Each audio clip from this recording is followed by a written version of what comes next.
I just found another bargain vintage lens. It's this one. It's a really nice one. It cost me 38 quid.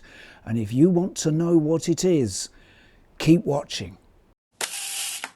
So hey everybody, thank you for checking in once again and welcome to another one.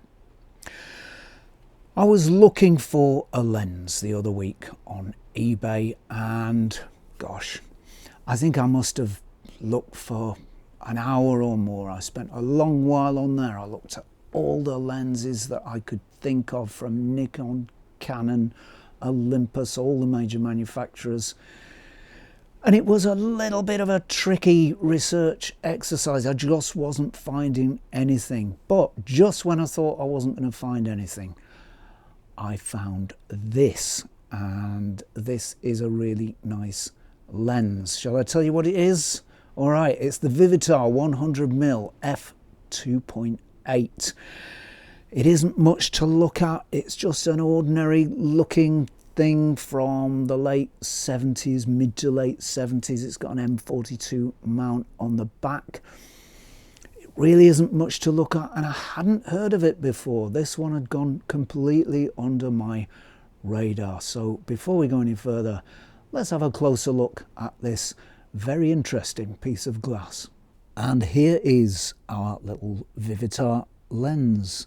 And you can tell it's a Vivitar lens because it says Vivitar on the front there. And if we take off this cap, we'll see there is that lovely big, beautiful big front element that this lens has. Let me try and get you in a little closer. That's better. Beautiful big front element that this lens has, and I don't know if we can see the coatings there. There seems to be a bit of a browny bronzy sort of hue there. This is a really well made lens. It's all metal. Everything on this lens is metal. Even the aperture ring is metal. It's pretty cold in here today, and I can feel that all of that lens is equally cold. All of it is made from metal. It is really nice to use as well. Everything turns very smoothly. This focus ring I'm turning now is very smooth, no resistance, just a lovely mechanism. Focus please, thank you. And actually I didn't realise when I was using the lens, I didn't realise it's got this little hood.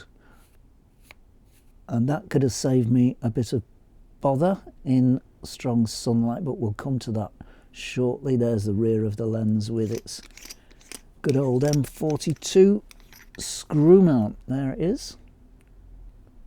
Little thread mount, nice and easy, nothing complex, works every time. Very good mounting system.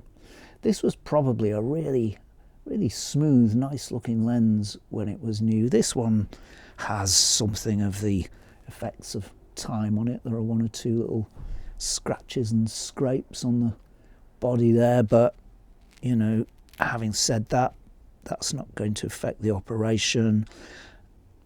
Are the numbers engraved? Yeah, all the numbers are engraved on this lens. Everything's nicely engraved. You can just about feel that with your fingernail there. So it's a really nicely made lens, and you can see it's quite a small lens as well. It doesn't extend too much as we turn that focus ring from maximum to minimum focus.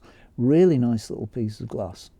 Now I've been shooting this lens over the past couple of days and I really like it, which prompts me to ask the question, is it just me? Do you fall for every lens that comes across your desk? Do you fall for every lens that you happen to use? Because I kind of do. I've certainly fallen for this one.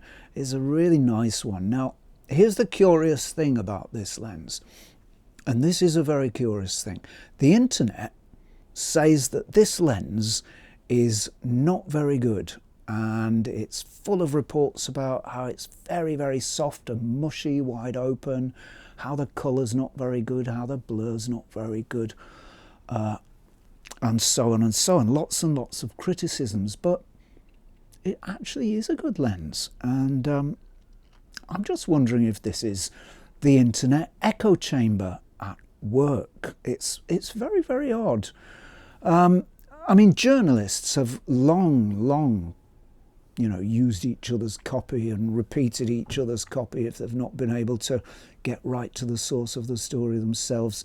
And I think that's happening on the internet. There is a certain amount of echo chamber stuff going on where I'm wondering if people who say that they reviewed lenses or do in fact review lenses, sometimes I've left wondering, have they actually used them? And a good way to gauge for that, to test for that, is, does this writer, does this person have anything original to say about the lens? Can we see that they've actually used it and understood it and, talked about its specific qualities, rather than just repeating more and more vague generalities? So I don't know, could it be many people haven't tried this lens?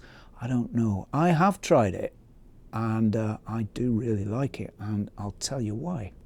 Colour and contrast are both excellent. There is a little bit of a caveat with contrast, but I'll come to that shortly. Let me talk about colour first. Colours from this lens are strong and deep and saturated. They are just lovely. They're very solid, they're not weak, they don't break apart. They're very much there. It doesn't favour any one colour over another. It's a fairly neutral lens, maybe just a little on the warm side, maybe. But it's not a particularly warm lens. It's generally sort of relatively neutral, but the colours are very strong, very saturated, and very, very lovely. And much of the online chatter about this lens is how the colours are not that great. That's quite strange and curious, because I found them to be really nice. Judge for yourself. You can see the images for yourself. If you compare it to, for example, the Olympus 100mm f 2.8, I don't think the Olympus has any nicer colours than this lens has. A little different in character. The Olympus images are just very slightly lower in contrast, so they have a slightly different character, but I wouldn't say that the colours are nicer per se. This one gives very lovely colours, and generally, in fact, I've found this lens to be pretty much the equal of the Olympus, but let's come to that shortly. Contrast, right, I did say there was a caveat about contrast. This lens does have very nice contrast, without which it wouldn't have nice colours. You have to have good I think my chair's falling apart. You have to have good contrast to create good colours, because there's got to be something to hold them up. There's got to be something behind them. They won't hold themselves up. Without good contrast, good colours will degenerate into weak, wishy-washy sorts of colours. This lens has very, very good contrast, but my goodness, it doesn't have flare. This lens flares as easily as a pair of mid-70s jeans. That's how flary this lens is, and I can well see why the manufacturers have included this little snicky snacky inbuilt hood, because that is a big front element and it's right near the front of the lens.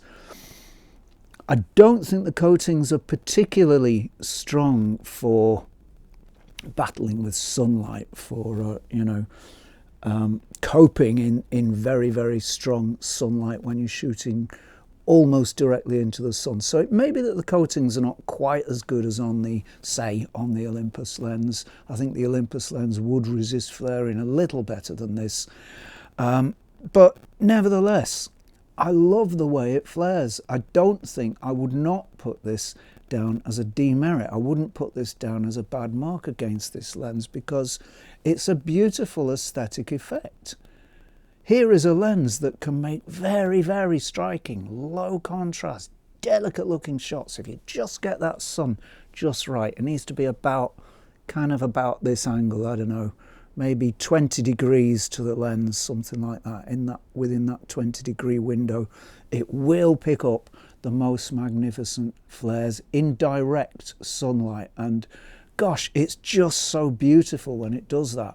So that's an example of where something that is technically a flaw becomes an aesthetic choice that you can make with this lens. You couldn't do that with a modern lens because a modern lens would resist the sunlight and it wouldn't lose quite so much contrast and it wouldn't make an image quite like this, or if it would, you'd really have to work at it. So this is the strength of vintage lenses, because modern lenses can't do some of the stuff that these can.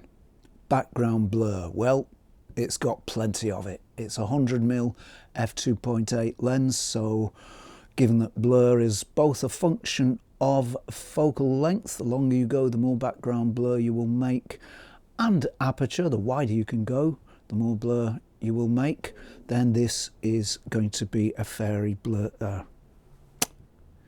Shall I do that bit again? This is going to be a fairly blurry lens. Okay, it's not quite, the blur is not quite as nice as that from the Olympus 100mm f2.8. That lens, the Olympus, will give just the most beautiful, exquisite bubbles in foliage. You know, if you're pointing towards the trees, if you've got trees as a background. However, I did shoot the Olympus lens during the summer. This one is being shot in the winter when there aren't any leaves. There just aren't any leaves to get those lovely bubble effects from. So I think this one will produce something similar, though it may not be quite as exquisite. I actually don't know. I can't really say.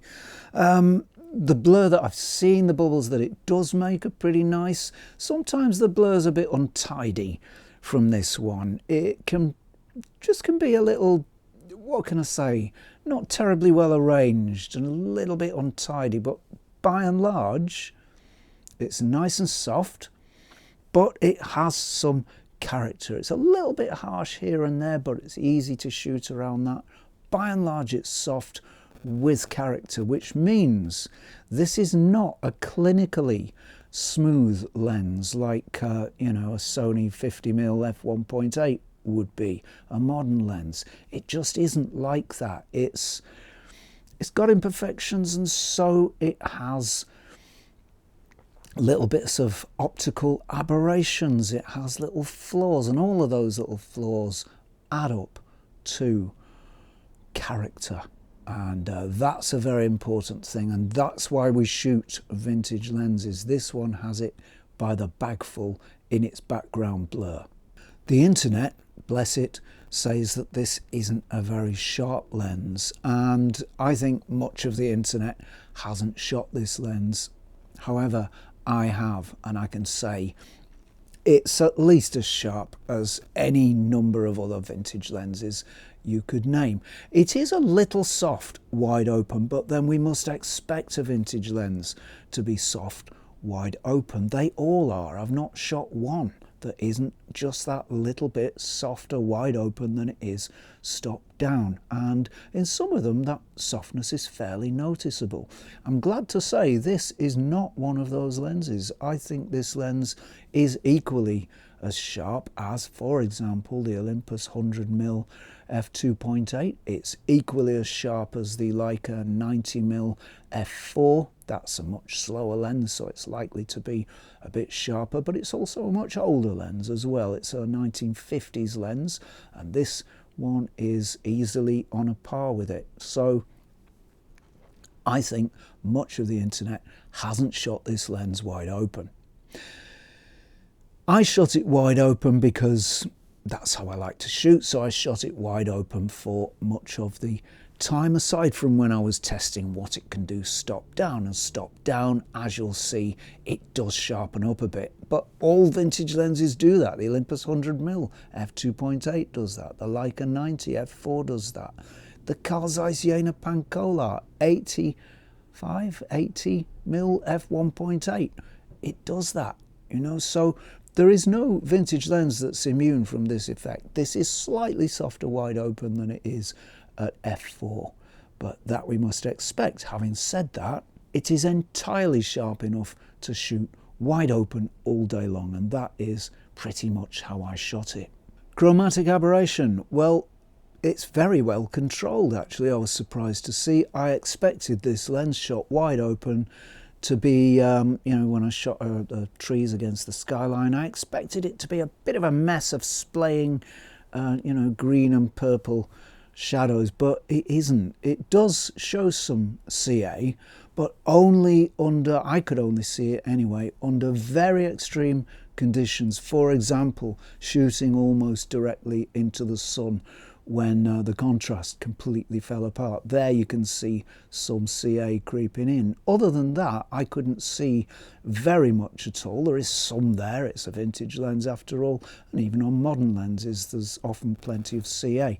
But on this one, this beats some moderns actually. This beats some moderns, and that is a real achievement for a vintage lens. Chromatic aberration is very well controlled on this lens.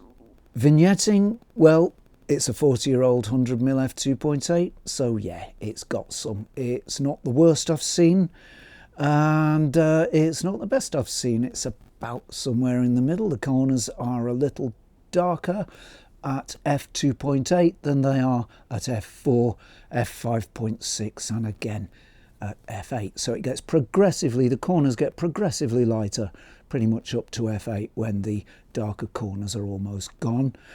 Excuse me. So yeah, a little bit of vignetting, but that can be a nice effect, and this one doesn't have too much of it.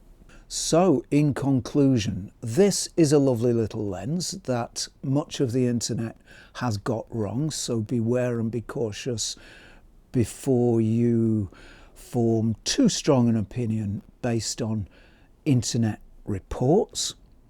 Very, very nice colour, entirely sharp enough to shoot wide open all day, and some nice background blur as well. And perhaps best of all, this is a really, really cheap lens. When other lenses, 100mm f2.8s, are going for £100 to £150, this one, £38. I consider that a massive bargain. So aside from anything else, this little lens does show there are still bargains out there. It shows there are still interesting optics to be found cheaply. It shows you can still have fun with cheap old glass, and it shows that bargains usually come if you look hard enough. So there we are, a very, very nice little optic, and one I'm glad I found. So I guess that is about it from me for this week. Many thanks for watching. Very glad you've tuned in. If you've enjoyed this episode, please do chuck us a sub. That would be appreciated. Many, many thanks go to subscribers for your support. That is very much appreciated. Many, many thanks go to patrons for your support. That is very much appreciated also, and without that support, I couldn't make this show in the way that I do, so thank you very much for that. If you like the content on this channel and you think you would like to support what this channel is doing, then you can do that over at Patreon. Where is it? Wait a minute. You can do that over at www.patreon.com/Zenography, and you can do that for as little as $1 per month. I really ought to know that address by now. So all that remains for me to do is to thank you very much for watching, and to suggest that if you're not doing anything too difficult, irksome or bothersome next week at around this time, please do check in and join me for another spot of Zenography. Cheerio all.